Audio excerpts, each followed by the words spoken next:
avoid teaching music just because you can't remember the hand signals, okay?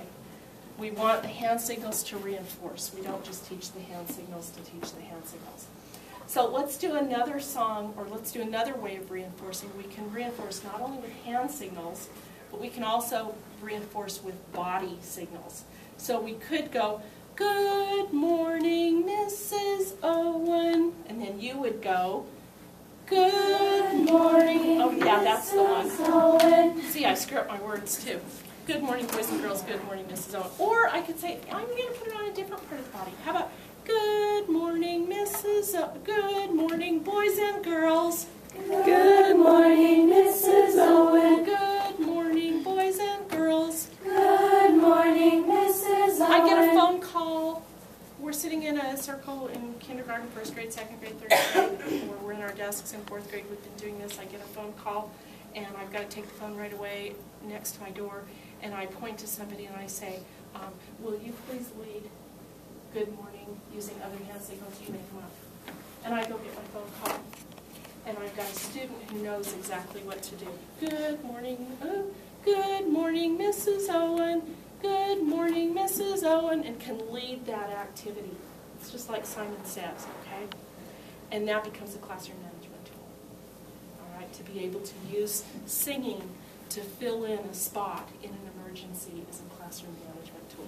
To be able to pass the leadership on to somebody else in a structured environment where everybody knows what to do, all you need is a director to keep you together. That's a classroom management tool. Okay, so music is a terrific classroom management tool. I have to go check on something else.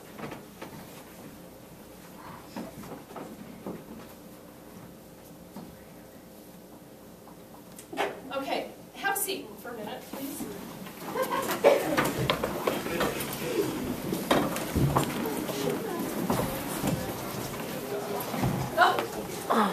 Okay, it's a start. Thank you.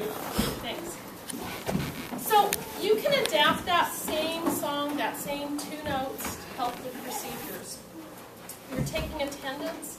"Good morning, Stephanie." Stephanie says, "Good morning, Mrs. Owen." I used music as an attendance taking tool in 5th grade with total success. After I had gone through all the group stuff, small group stuff, I eventually got to solos and it was completely successful. Nobody had a problem with it. Now, I did have to jazz it up a little bit. And I would say to the kids, "I'm going to sing your good morning today, but I'm also going to add some body percussion." And so you have to answer me with body percussion or desk percussion. I think I'll do desk percussion. "Good morning, Stephanie." And Stephanie would have to answer, not only using her voice and singing, but then adding the body percussion. The boys lived for the body percussion or the desk percussion. Okay? They would buy into it every time. Closing the day. "Goodbye, boys and girls. Goodbye, Mrs. Owen." How about getting attention instead of giving 5, which people may hear or may not hear? "Class, class, look at me. We're looking at you. Class, class, look at me. I'm looking at you now." You know, whatever you want to build into your procedure, you can build 2-note songs into procedure quite easily. "Please put your books away." What might they respond for that one? What might you teach them as a second line? "Please put your books away." And here. And when they're finished, they stand at their desk and they all sing what? "My books are put away." Okay? You've just created a classroom management situation that is actually kind of joyful. It's a lot better than, "All right, I want everybody to put your books away. Up, give me 5. I need your eyes up here. Give me 5. I see somebody over there still not listening. I need 5. Okay, "Please put your books away." Shuffle, shuffle, shuffle, shuffle. "Our books are put away. I'm glad your books are put away." I mean, you can have whole conversations in 2-note songs, even with 5th graders, okay? And once you start doing it a lot and it becomes second nature, then the 5th graders don't fight it anymore. "Make a line, it's lunchtime." Really good for transitions.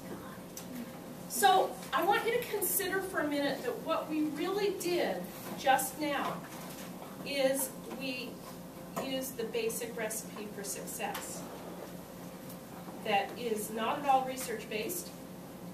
It's the one that I gave you that I said I've used this with every grade level.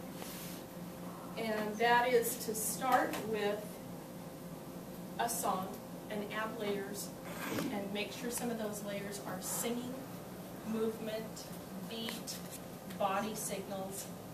And then we adapted that song for use in different settings. And those are the basic recipe, that's the basic recipe for success. So that's what we're going to be doing more of next week. I think it would be incredibly foolish of me to start another activity when you've only got 10 minutes to go. So we'll do 2 activities next week, maybe even 3. And does anybody have any questions or comments so far? Okay, drive safely to